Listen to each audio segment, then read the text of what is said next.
like, Spanakopita is kind of one of those things that it's going to give you the shits, but you know it's going to be good in the time being. It's also going to fill you with delicious, flaky goodness. Flaky, crispy, greasy goodness. Oh, I can feel it running through my colon. Okay. The butter is seeping through and giving me all that good fattiness as it's going right into my arteries. I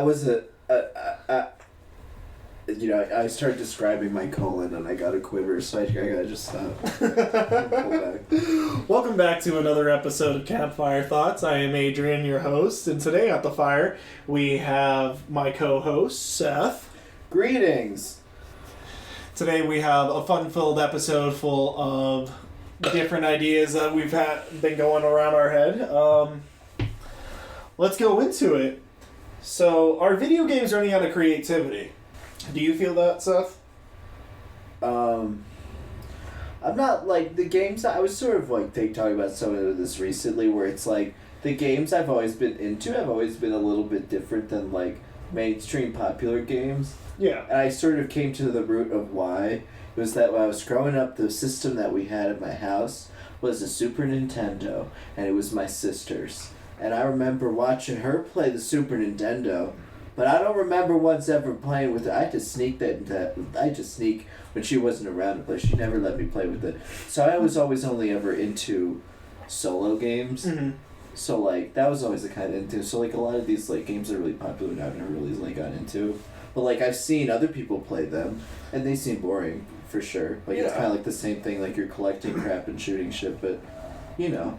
Yeah. If you're into that. I mean, I've been seeing a lot of, like, our Twitch streamer that we had on last week. He plays a lot of games that are, like, Counter-Strike. And Counter-Strike is exactly like Call of Duty. And Call of Duty is exactly like Valorant. And Valorant is exactly like Fortnite. And Fortnite's exactly like... They have all these different, like, games that are just based around first-person shooter battle royale. We, like, drop into a universe and just have to, like... Whoever, like, survives wins. Yeah. Last person standing, or, like, team death matches where you have to go and plant bombs, like search and destroy or capture the flag. These games are just kind of repetitive, and it's like bringing me back to the Halo days when, you know, you're playing all these games just over and over again, and then all of a sudden you get into a lobby with some guys that are like, oh yeah, we're playing Prisoner and Robber. And you're like, wait, what? You're doing what in this place? You're not just running around shooting it? You're making... This is roleplay? Like Cops and Robbers? Yeah. They're playing Cops and Robbers? Yeah, they're playing Cops and Robbers. Would be another one. They would play, like, people would make emulated cities inside of a game match, and they would, like, do, like, different civilizations in there. Like, a lot of people used it for skits and stuff on YouTube, like Red versus Blue. Uh-huh. They did a whole bunch of skits where it was based around, like, two characters that just kind of lived in this universe. And it ended up spanning out to, I think it was, like, 12 different people into the Red versus Blue universe.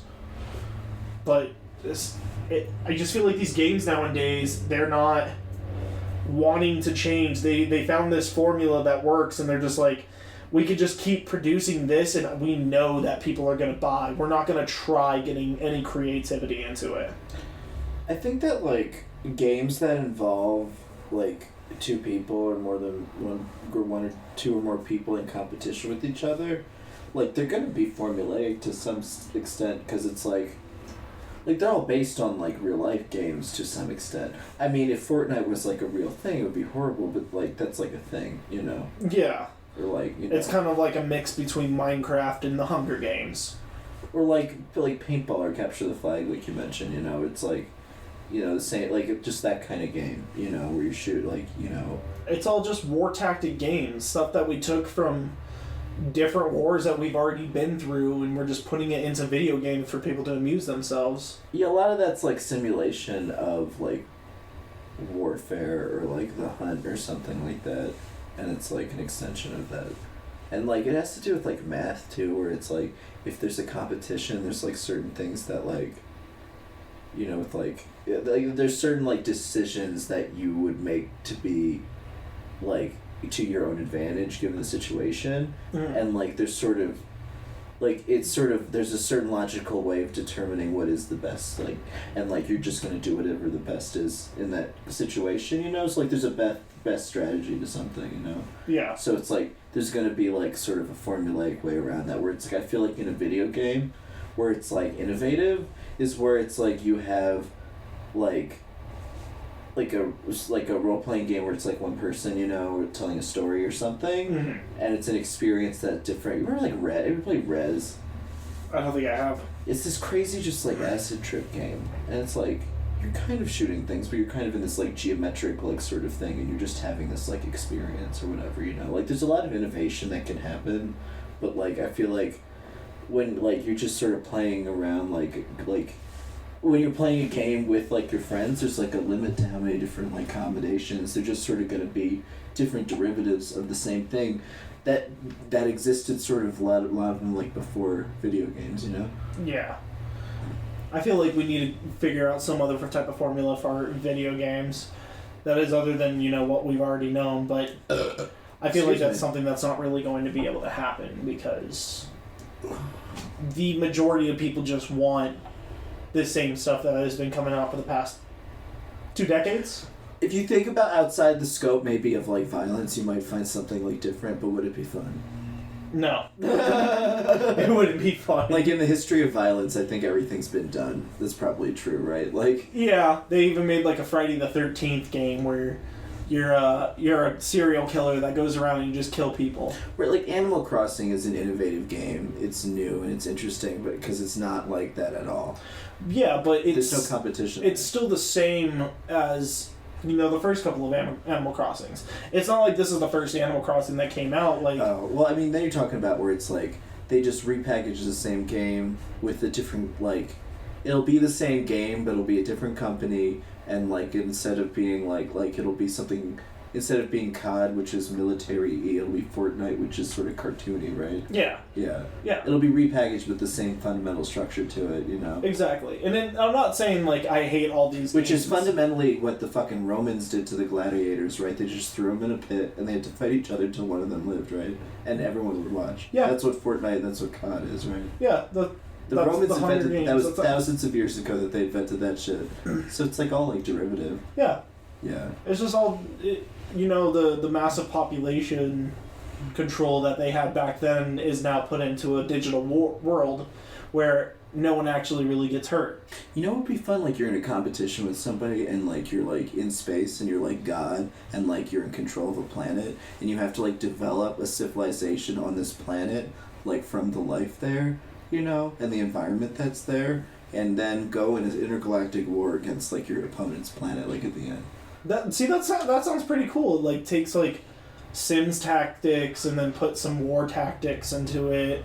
You know, you have to actually build a city for a cause, and then you go out after. You can go after like other single player games, or you can even go after bots. The way you can make it fun and exciting is that you make it different. Instead of there being one winner, you could make it set that like it's possible that both like teams lose. You know, like both planets gets destroyed. Are we just describing Clash of Clans though? Is that a game that already exists? That's what I'm saying. Like, it's sort of like with like stories, you know, or like books. Yeah. Like they're sort of all derivative to some extent. Like they're all like kind of a ripoff of something, you know, and they're all like a ripoff of like something the ancient Greeks probably wrote, you know, like yeah, or like they wrote in like ancient Chinese like mythology or something, you know, or like, you know, or some type of story that's been passed down from person to person. Well, yeah, it's like a lot of it's kind of a lot of video games are like pulled from movies and stuff like that. Mm. But I mean, that's sort of like we're all kind of, like that's kind of the point of it too, where it's like we're trying to kind of relate things to different experiences, you know, right? Yeah. Like trying to like have something common in it. Hot Springs Howler. Hot Springs Howler. Oh, I got a Hot Springs Howler once. Alright, so what we're going to go do now is we're going to go onto YouTube. And I found a video from a YouTuber. His name is TechRex. He does a whole bunch of videos in which he puts phones to extreme limits. He takes these iPhones 11s and he puts them in molten aluminum. He puts them in a pressure vacuum. He has all these different like creative ideas just to test out how well the phone can handle itself. So I'm going to be putting this video into our YouTube video as well. It's part of our first video that we're trying out.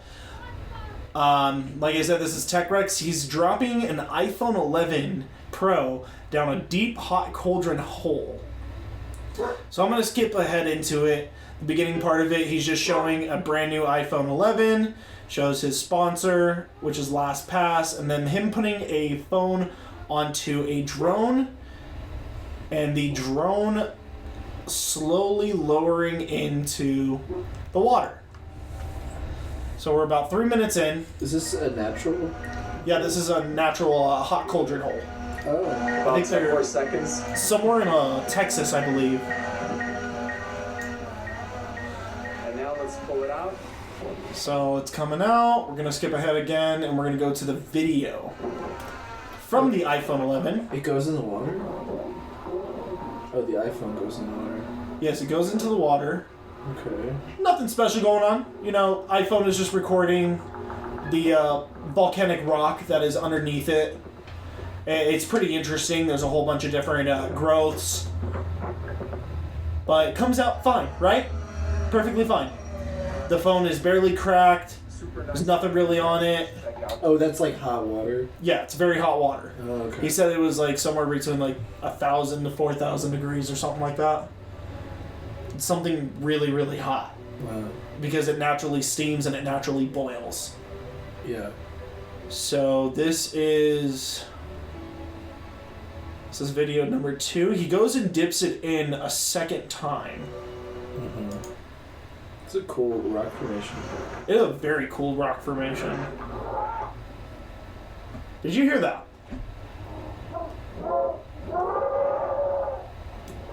Uh-huh. So we're about 6 minutes into this. As the phone reaches into the water, you can hear something screaming. It's not from the propellers of the drone, because you can hear the propellers of the drone on a different frequency, making a different type of sound. But in here, when you play it,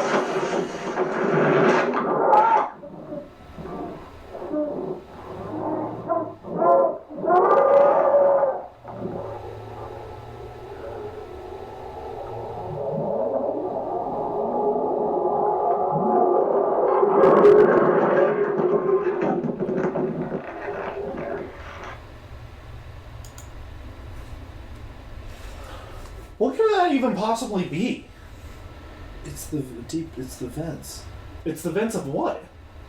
The reason that it's a hot, like, cauldron is because there's water that's trapped in the rock that gets superheated by magma, and it shoots out of these vents, like, underground, like, deep in the water, and it shoots out, like, at extremely high pressures and extremely high temperatures, so, like, it's actually extremely loud.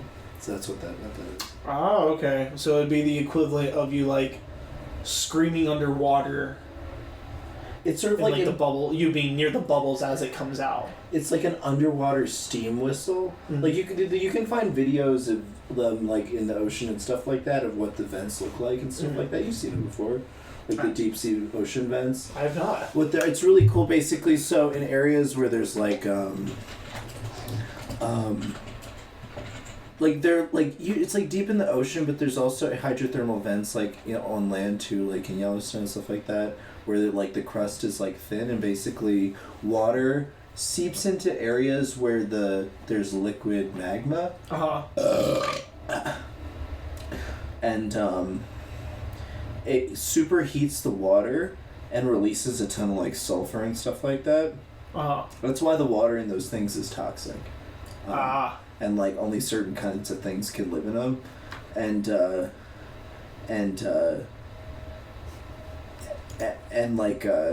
water is just like surging out of these things, and usually it's like they sort of form like pipes because of all the minerals calcifying and stuff like that.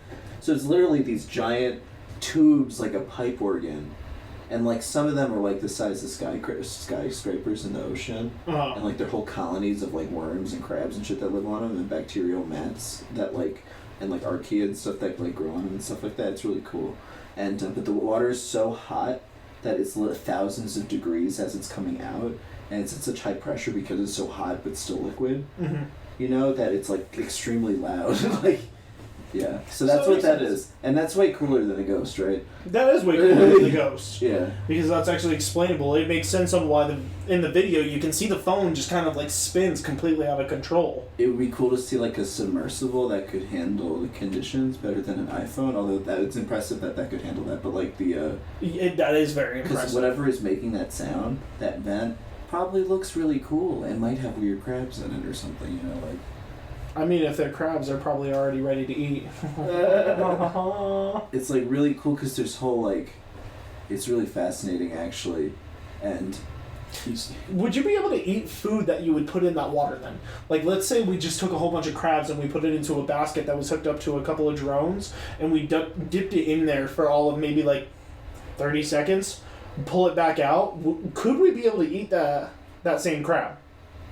I don't know. It depends because like a lot of the vents, they produce tremendous amounts of like I was saying, hydrogen sulfide and like sulfuric acid and stuff like that. Mm-hmm. So like the water might be toxic, like if we drank it or something. So like the residue on it, or the water that's inside of it, might be poisonous. So it'd probably end up tainting the meat because that's what's cooking the meat. Probably, yeah. Okay. But it's like crazy because like in the deep sea versions of those vents, like there's no light down there, and like the bacteria, and some of it isn't bacteria, it's like archaea, which is like a different thing that's like bacteria that's in a different category that lives in like extreme environments down there. Yeah. And it's able to like feed off the sulfur like food. And like it's almost like the way we like breathe oxygen, it's able to consume sulfur. That's and, interesting. And so it's able to like fix carbon like without light. So it's like a cycle that is able to like without light, no photosynthesis or anything happening deep in the ocean. And basically they believe that's like where life on Earth like originated, was in these like vents. Some people. I mean, it could make sense. Yeah. But we can go into a theory that we can't debunk. Yeah. We're going to go into a new segment I would like to call the History of Colorado. So I have one story that revolves around one specific place in Colorado near Durango. You ever heard of Dead Man's Gulch? I believe I have. So Dead Man's Gulch, along the lines of a couple of other valleys and rivers in Colorado, they've been trying to get renamed. Some of them have been renamed. But have you heard the story of Dead Man's Gulch and how it's got its name? I don't remember the story now. So, Dead Man's Gulch is 40 miles southwest of where Vial is now, and it's in Gunnison County. It is a giant gulch where a massive tragedy happened in August of 1853. So, a party of 8 prospectors had wandered over into the region in search of some gold digging, and it was immediately after the wonderful discovery of pond diggings at Terrell. Oh wait, I think I've heard the story. Continue. So I'm just going to summarize this. 8 prospectors go into the gulch. They find a small cave where they struck a little bit of gold, so they decided to camp out there. Mm-hmm. They found a little bit of gold in one cave that led into a bigger cave that had more gold accessible to it. So they decided to stay there, and they decided to mine out all the gold into it. Well, while staying there, they lasted maybe 2 days. The first night, they settled in. They got their gold. First day, they sought out some more gold. The third morning, all 8 prospectors were woken up to an ambush of Native Americans. So these Native Americans were trying to get these prospectors out of their land. They were disrespecting their peace treaty that they had currently going on, where they could not go and mine under the territories that was owned by the I don't remember the region that it was from that owned this land. It was a whole bunch of Mexican people, or not Mexican people, but it was a Mexican county at that point in time. So they disrespected it, and I think it said a group of 16 people, of 16 Native Americans shot at these 8 prospectors, killing 7 of them instantly. Mm-hmm. One of them laid dead, so the leader of the group of the Native Americans came down, inspected the bodies, declared them all, to be passed, and they left. One of the prospectors ended up waddling away after they left into a town where he set up under a bridge, an isolated bridge at the edge of the town, a little campsite for himself. He's dazed, confused, he's sitting there, he's trying to make himself coffee with gin and a sweat sock under a camp stove, and he ended up falling asleep. His cloak that he had covering the bridge to hide him caught ablaze, alerting the local town sheriff in Gunnison. So the town sheriff came out, asked him what he was doing, and he told him everything that happened.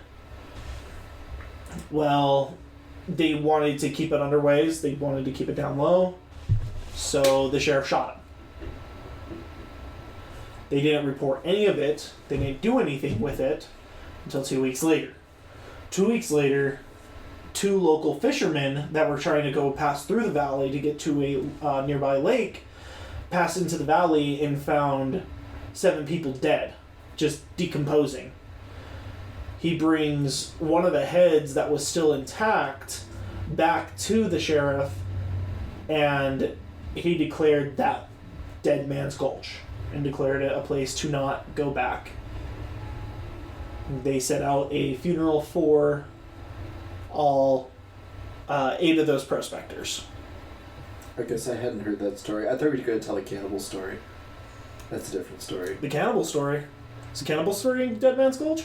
No, that's a different story for next time. Oh, where is that, though? You'll just have to wait and see.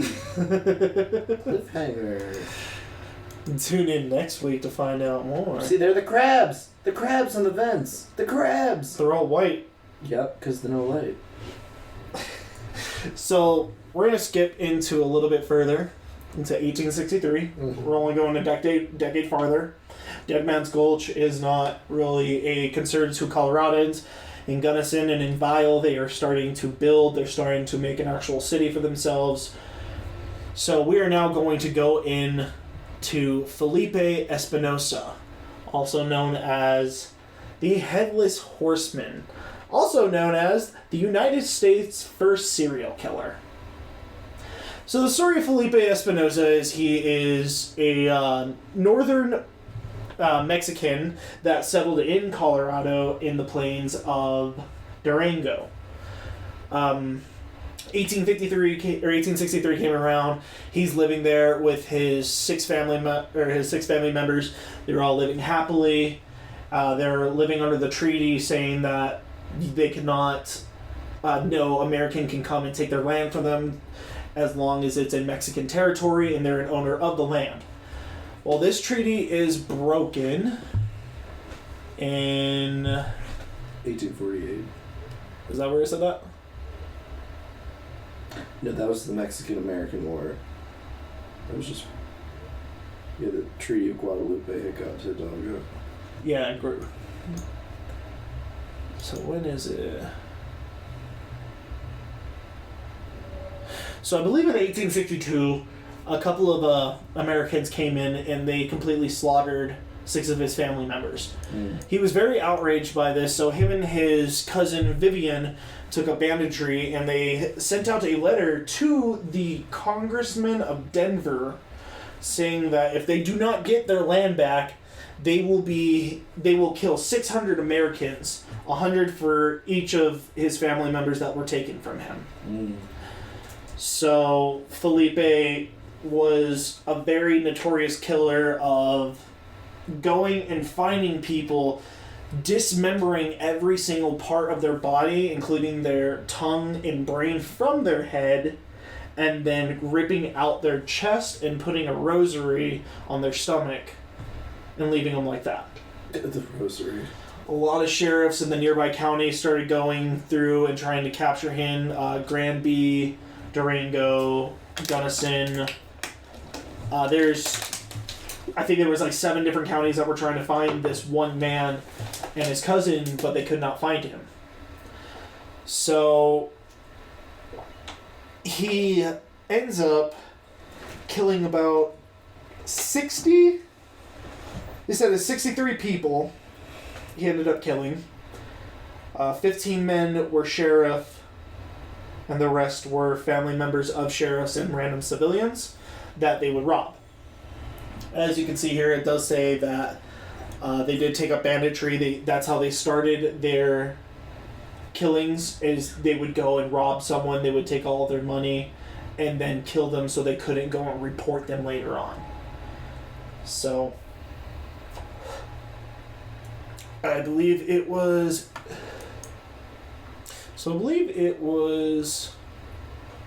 1865. A local sheriff from Fort Garland named Thomas Tate Tobin went on search for the two brothers. He sent up two deputies to go and seek them out into Dead Man's Gulch, where they were hiding out. They hid out in a small little shack that they had created themselves between the two brothers, and Tobin had taken these two deputies up to Dead Man's Gulch, and I believe a mile out, he tells the two men to go up and see if the brothers are out there. So the first man goes up, and he's instantly shot by Vivian. Oh god, that felt good. So instantly shot in the head. And the second deputy comes up and shoots Vivian, but then ends up getting shot by Felipe.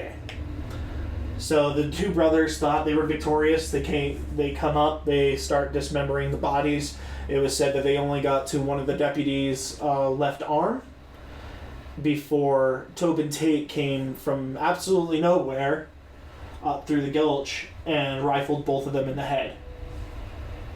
He then decapitated Felipe and Vivian to bring proof to the sheriff that he had killed both of them. Tobin later on died due to a complication of a gun injury between him and Felipe as he was shooting Felipe in the head. So it is said that these two heads that were brought to Fort Garland were taken and thrown onto the floor as the sheriff was reviewing them. And by throwing these two native Mexican-American people, it was to bring a curse to Fort Garland and to Dead Man's Gulch. So there's many reports of seeing that there is a spot in Dead Man's Gulch where Felipe was shot that people say that they have seen a headless horse that was just going down, because that is how Tobin shot him. Got on his horse, started firing back at Tobin. Tobin shot him, and now there is a headless horseman that wanders around this valley just chasing people with a pistol. Now, it's also said that if you're going to go into the jailhouse where the two heads were contained and go into the basement, you can hear various voices of the two brothers laughing and mocking the quote-unquote gringos, which is another word for Americans, white people, for those that don't know. That's an absolutely crazy story. I think that we need to go try camping out at Dead Man's Gulch sometime. No, don't do that kind of shit. Let's go camp there. It sounds like fun. Yeah, you want to be possessed by the headless ghost demon. I want to find the headless ghost demon. I want to get a video for our viewers so they can actually see the headless ghost demon that's riding a horse. I like to camp on unhaunted lands. Like in Ward? That's probably haunted as fuck. Netherland? I'm sure that's haunted. That probably is.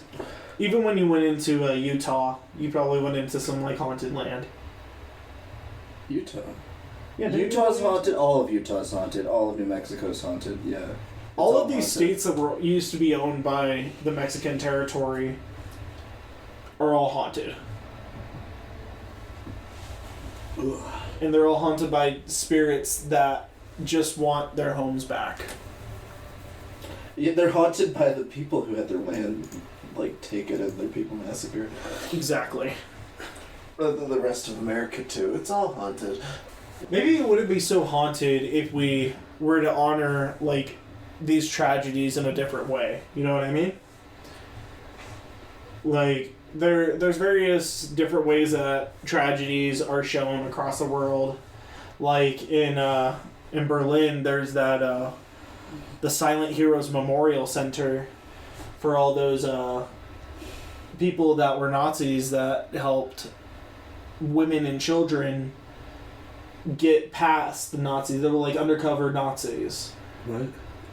They're a whole bunch of... It's a collective of, I believe, like 3,000 different Nazis that went undercover to help people escape from the concentration camps. So it is a museum in Berlin. They weren't Nazis. They were people, Germans who lived in Nazi Germany who helped Jews.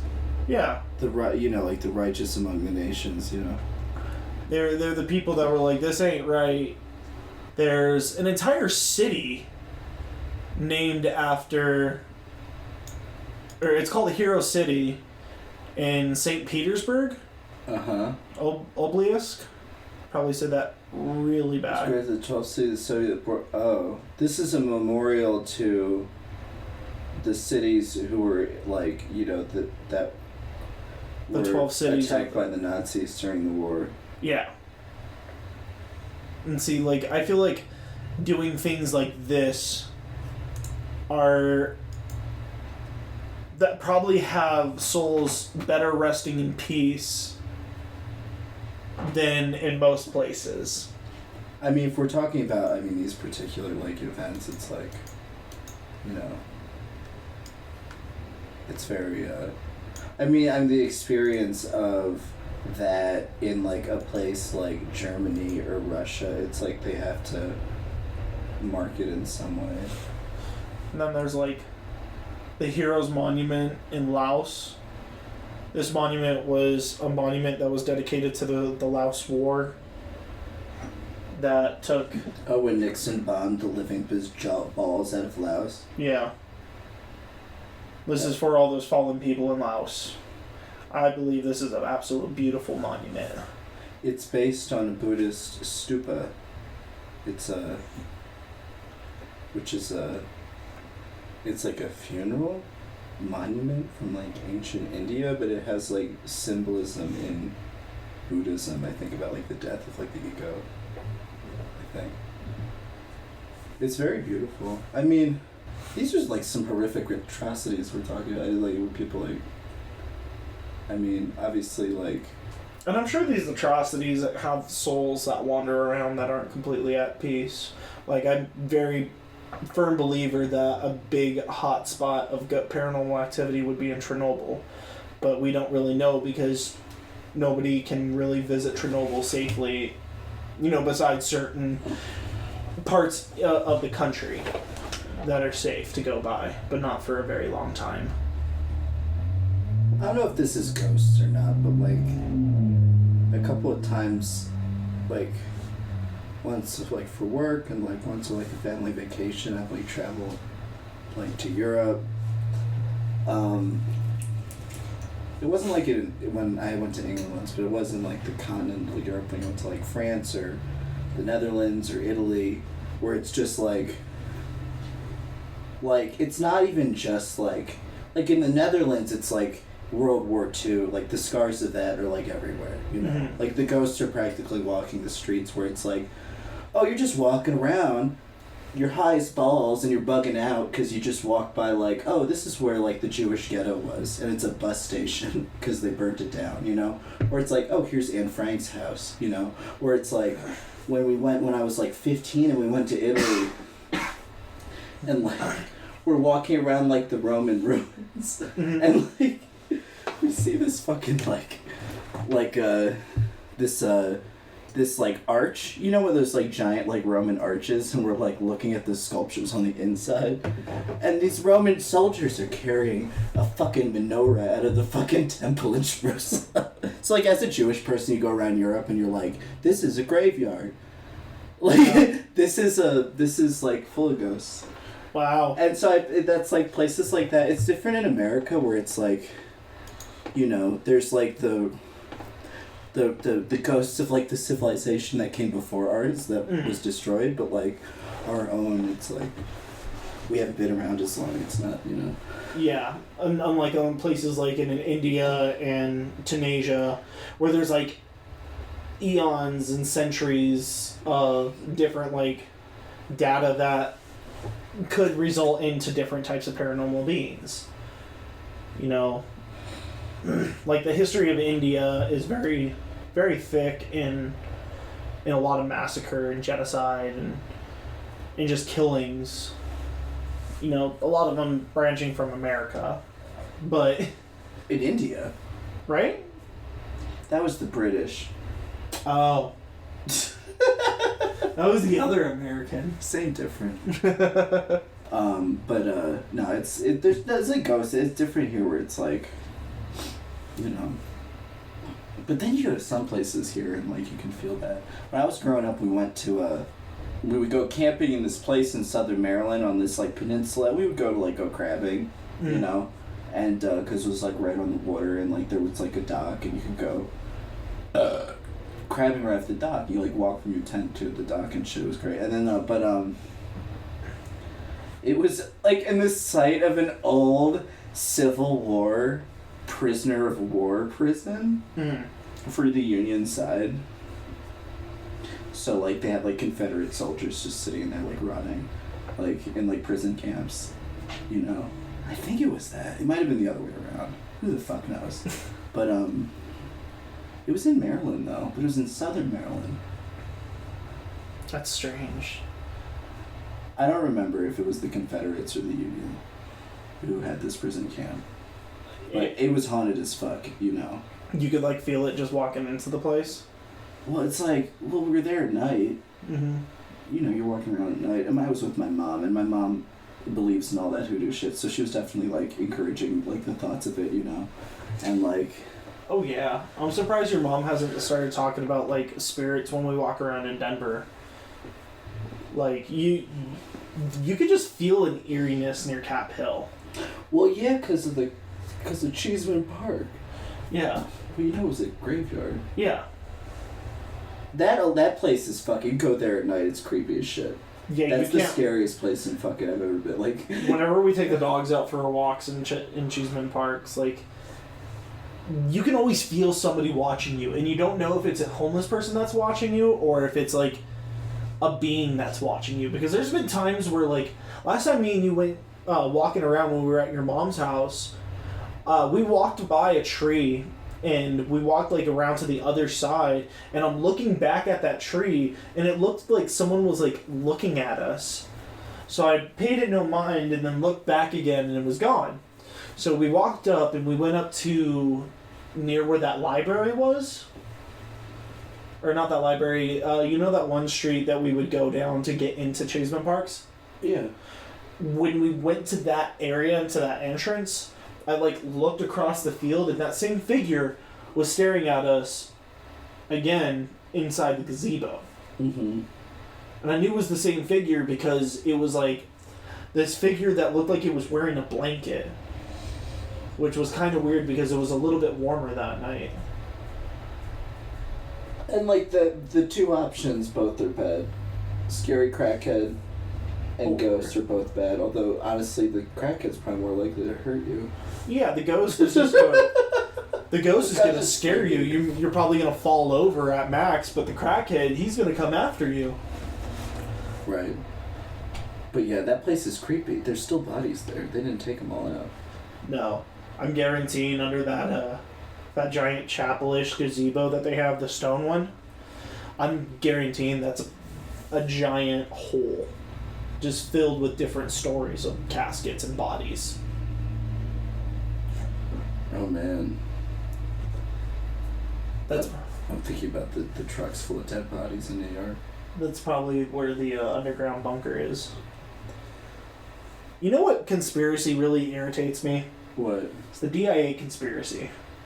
Oh, about the underground. The underground tunnels. I don't understand these conspiracy when it's like, there's literally, it's known that there's like an underground, like secret government bunker in like two of them in two different mountains in Colorado. It's like a known fact. Mm-hmm. But there's some underground bunker in DIA. Why would they put it under the airport? It's in the mountain. They know it's in the mountain. It is in the mountain. There's two of them. Yeah, there's two of them. But the DIA one, that's not even... there's an underground system. Yeah, for the trains. For the train and for something else. For the trucks. To bring food to, like, the deliveries, right? Yes and no. Oh. Well, yeah, that's one layer of it. And, like, fuel, right?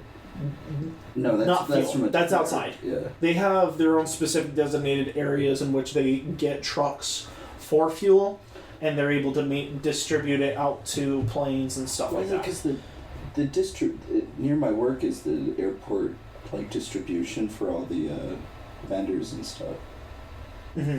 Like all the food and shit. That makes sense. I mean, it's really close to DIA. They like centralized it in one place. There's a mechanic shop over off of 26th that is like just a little barn.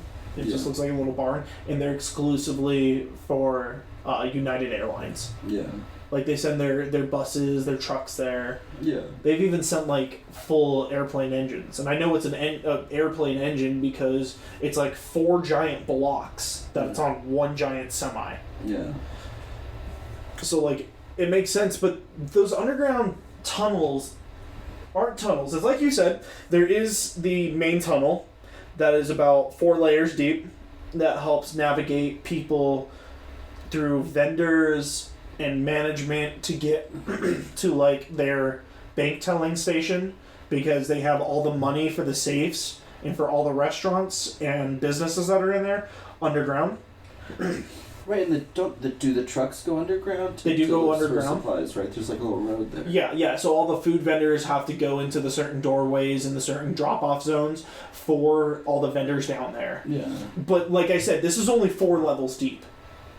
There's 10 levels under there. Uh-huh. There's not 50, there's not 100. There are 10 levels. Which one's the train on? The train is on the first level. Oh. So it'd go the train and then the 4 levels of traffic for the employees and the vendors of DIA. So what are the other layers then? The other layers are a failed experiment that was done by United Airlines. Yeah. I'm not trying to throw them under the bus, but it is known... Like a baggage claim? Yes, they had a baggage system that they spent close to, I think it was like $6.4 million on, where it was supposed to be an automatic place that was overhead. So think about this. This is a giant machinery that has a great, like 4 different engines per maybe 200 feet, and rollers that have baggage on top of it. So this was supposed to be a system that was supposed to direct it straight to the plane. It was a project that they've been working on and had to shut down due to deaths. Now, I'm not saying people died from strange accidents. People died because the rollers could not support the weight of a lot of the luggage, and the luggage would come falling through. And these grates were not the best of grates. They had giant holes in them. They looked like they were very cheap metal. So it just ended up becoming a failed experiment that United Airlines was trying to do. So they shut it down and deemed it unsafe to work around. So they shut down all those layers of the tunneling. Because if it was going to work for United, they were going to imply it to other airlines too. DIA was going to buy out the idea, and they were going to go out and implement it for Virgin. They were going to implement it for Frontier. They were going to do it for Southwest. They wanted to do it for all the major airlines, so this way they can eliminate a lot of their employees from this area. Mm-hmm. Not saying that they were going to fire them, they just wanted to get them out of an unsafe environment. Okay. You know, facing the hazards of being outside, trying to keep the dollies that you're driving around with all this luggage safe, and it was supposed to be a safer way for your luggage to be transported to the airplane without it breaking. It would like pop up at the airplane. Yeah, it would be so like the person that was running the freeway for the luggage would just have to put a belt up to the out position that it would come out to, because there's like these little garage doors that you would open and it would start pouring out to. And they ended up closing all of them. They got rid of the doors. They got rid of everything. So it's like it's really just a business failure more than anything, but like and like an engineering disaster. But the population thinks that it's a conspiracy. They're thinking, oh, that's where they're gonna hide the bunkers of all the rich people. So once the apocalypse happens, they're gonna be under there. Well, the apocalypse is happening. Nobody's there. No, Donald Trump wants to go to Florida anyway. But that fucking horse is haunted though, and the creepy Nazi murals. What's up with that? But I don't understand the murals. A lot of people are saying that the murals are supposed to represent the coronavirus. No, they're like they're not like the Holocaust. Yeah, they were like they're like about they're clearly Nazis. That's what's creepy about them. Well, the person that painted all of them said that it's supposed to be a message of peace. It's like that's the message of what's going to happen in the world that declares peace. And this is coming from the artist herself that painted all four of these. Right, because it's like that like. They're in sequence. They tell a story that the scary gas mask people get defeated in the end. So that's like the story. But like so like when you see them in sequence, it's like positive. But if you see them individually, you just see these people being like hoarded up by scary people that look like crosses between like Sith Lords and like Nazis, right? Yeah, like the first one is all the mothers. Oh, I need a bigger picture. Come on, Pinterest. It's a row of mothers all grieving for their children with a gas masked man holding a AK-47 and what is that, a sitar? A sitar knife or a sitar sword? A scimitar. A scimitar? Yeah. Stabbing a white dove on top of a building. And then the next one was a little girl. Why can't we see these? So she's like in the coffin. Yeah, and it's like a whole bunch of people around her. Yeah, in the end, it's like they're all smiling and it's like rainbows. You know, like that's like the last one. Yeah, the last one is everybody all happy and peaceful, but people are trying to say this is supposed to be like the massacre and extinction of a lot of the U.S., and I just don't see it. I think it is just a... Just wash your hands and wear the fucking mask, people. Jesus Christ. Anyway, but no, this is like clearly just about like the world after like World War II. We were just talking about this. Yeah, this is probably what this was. This is just... This person probably went through an American genocide or some type of genocide that happened in a country, and this is how they feel towards it. You know, because there are no forests that are on fire currently. There's a lot of dead animals. Like, you can see there's the jaguar, the turtle in here that are supposed to be caught up. Like in the 60s or whatever when they built that place. Maybe not that long ago, but it's like what the narrative was about. Mm-hmm. That shit had just happened, like. So that's like what like people were thinking about this like new world after like the wars and stuff, you know. And you know, I feel like that airport is weirdly emblematic of that because it's so huge, you know, and it's such like it's this weird like crossroads of America kind of place, you know. Mm-hmm. So it seems fitting, honestly. I don't think it's a conspiracy. That horse is definitely haunted, though. Yeah, that horse did kill its owner.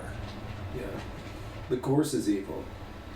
It literally fell on the owner as he was painting it. So, yeah, that horse is evil. It's sort of like curious why... Oh, the leopard's dead. I get it. Yeah, the leopard is dead. And that's a passenger pigeon, which was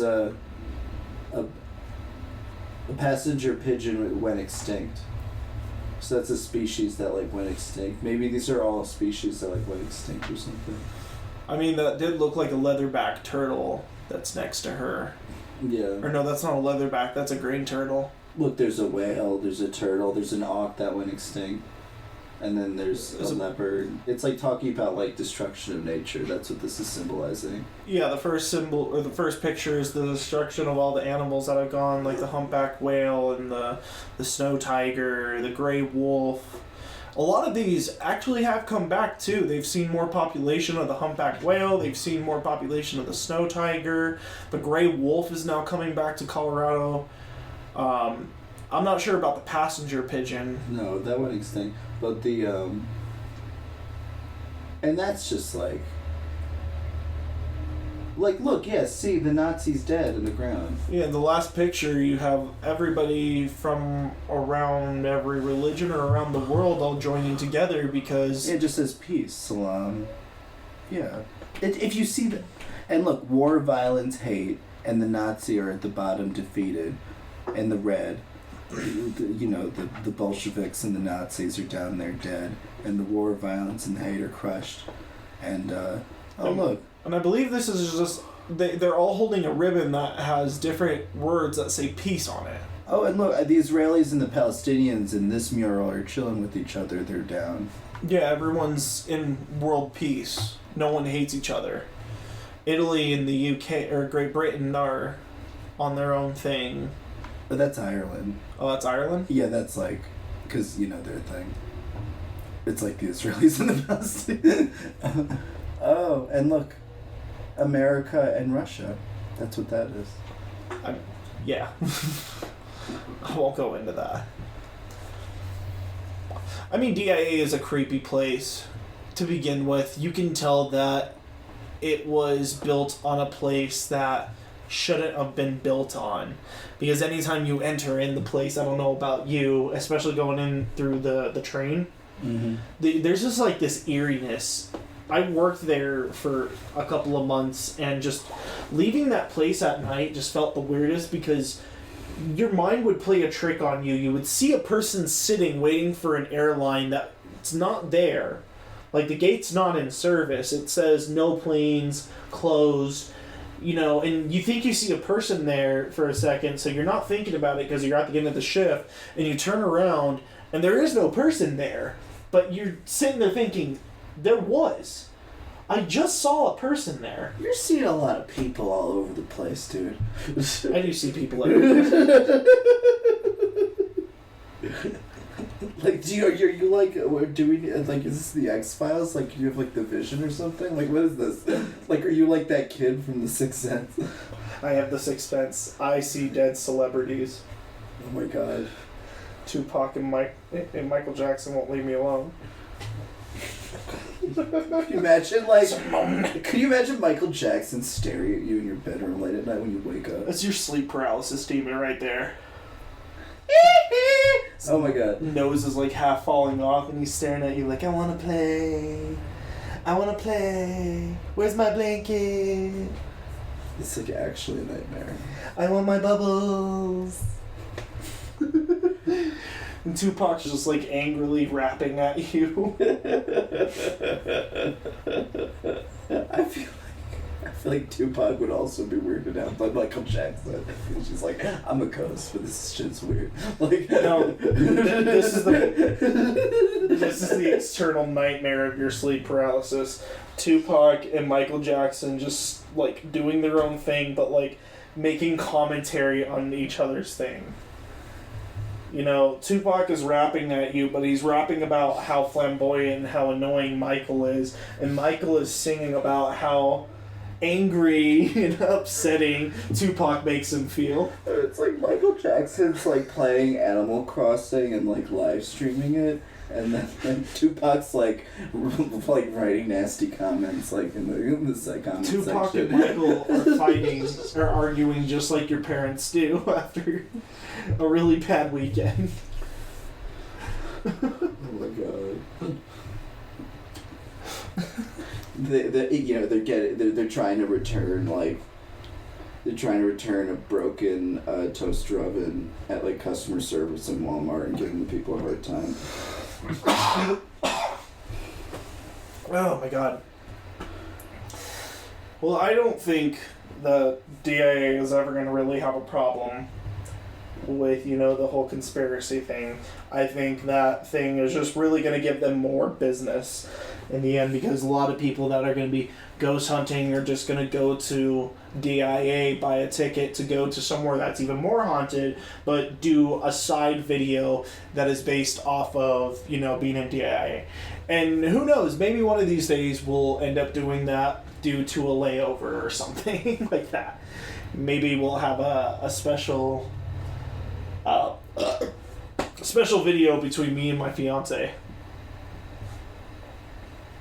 Going on vacation. Oh. If that's even possible this year or next year or within the next couple of years, because vacation's canceled, bitch. You know who is canceled though? Who? TikTok. What, TikTok? Yeah, TikTok. Everybody loves a good TikTok. It's the news source of all of our cringy memes and our funny weirdness that we can post. Another Vine, it's another media file. TikTok is a social media platform that was designed by the Chinese government that they use in China primarily as their source of social media.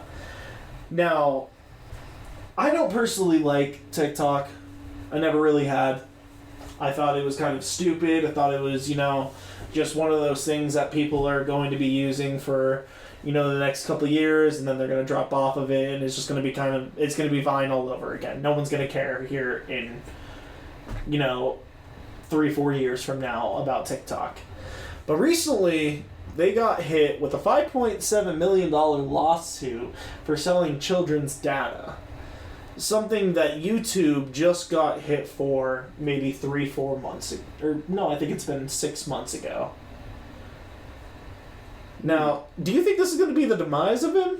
Do you think that slowly TikTok is going to start fading away due to this?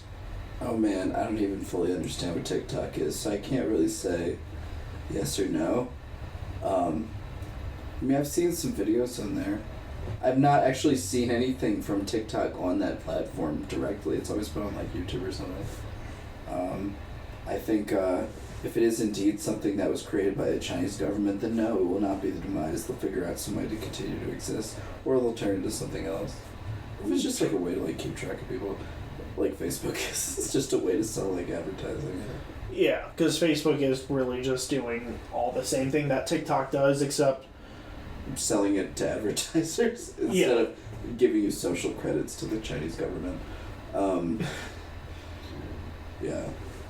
I hate that name though. TikTok? Yeah. It just reminds me of that Kesha song. TikTok, don't stop, let the party get hot. I literally was at work and listening to Kesha for like an hour because it was blasting on the radio while I was doing because I had to be out on the floor. I was like, who blast Kesha for an hour? Was that like a person's thing, or was this like a radio station being like, all right, today we're gonna be doing an hour of Kesha coming at you here real shortly? You know how it's like one of those machine learning Pandora things, where it decides it's gonna play Kesha because it for like an hour. And then it'll switch to something else. So if we're out of here this month, they're saying that we're going to be getting out of quarantine on the 18th. What are your plans to do in the month of May? Well, I mean, we're not, I don't know, in Denver it's we still have to wear masks in public, and we have to, we can't travel around the state really yet still. Even when that lifts, for recreation and stuff like that. So, I don't know, we're gonna have to sort of keep it local, for outdoor stuff until it lifts. So I'll probably have to, go on epic bike rides to keep from going insane and enjoy the nice road. That's a good idea, actually. You should go to the Cherry Creek Trail. I love doing that. It's like one of my favorite. It's also Cherry Creek Trail all the way up to Cherry Creek Reservoir from downtown is fun. And like taking the Platte River Trail though is also really fun. You should get yourself a little buggy, like one of those little child buggies, so you can put on the back of your bike so you can take Sampy with you. Oh. You could take him up to the Cherry Creek Dog Park, because it goes to the state park, right? Yeah. Yeah, you should try riding all the way up there and play with Sammy for a couple of hours. Go get yourself something to eat from around there. Oh. That would be sweet. That would be really adorable too. I wonder if you could handle that. I mean, if you get him a buggy and you take him on a ride like that, you can also like take the... Because if they do lift the ban, they're going to allow back the RTD. I think they're still doing the RTD as well, like the light rails and everything. They're doing RTD now. Oh, are they still just doing it with like restrictions and shit? I think with RTD, it's just like only a certain number of people can go in the cars and stuff like that, and they have like their schedules are reduced. So you could like take your bike and buggy to the light rail with Sampy, go halfway, and then set up the buggy and stuff after you get off and put Sampy in the buggy until you get to the park. I'm sure he wouldn't mind a buggy. Especially since they have those like face shields, you can take that off and just give him like the cool air as you're riding your bike. It's just like he'd need one that was big, you know. I've never ridden a bike with one of those. I don't know what it's like. Probably easy. It's just an extra couple of wheels. You just can't take turns extremely sharp. Right in like all the hills. I wonder if he'd be okay. That would be fun. But like you can't. I think hiking wise or like camping and stuff, we still got a little bit of time before we can do that, which is probably better for the land ultimately. And having all these like city people like coming up there, but hopefully they'll get to go camping this summer. Otherwise, it's just sort of city shit, which kind of sucks. Yeah, because I would like to go out and sit next to a fire, maybe record an episode out in the mountains. We probably could get what you right. I have all the stuff to do an episode out in the mountains that we can do next to a campfire, so we're trying to get that constructed for you guys. Well, hopefully if everyone just, is sensible, it'll just sort of get through quicker and we don't have to deal with it forever. Exactly. We can go camping and shit again. Even if we have to wear masks at the campfire. Yeah. At least we'll be outside. Oh my god. Sooner or later, we're going to be out of here. The new update is saying that they're going to have a vaccine by January 1st.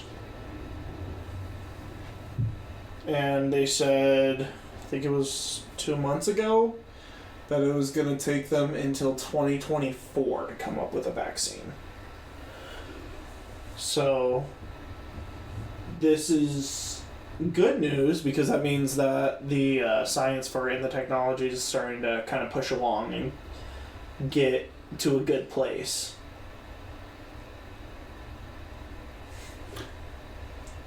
Just wash your fucking hands.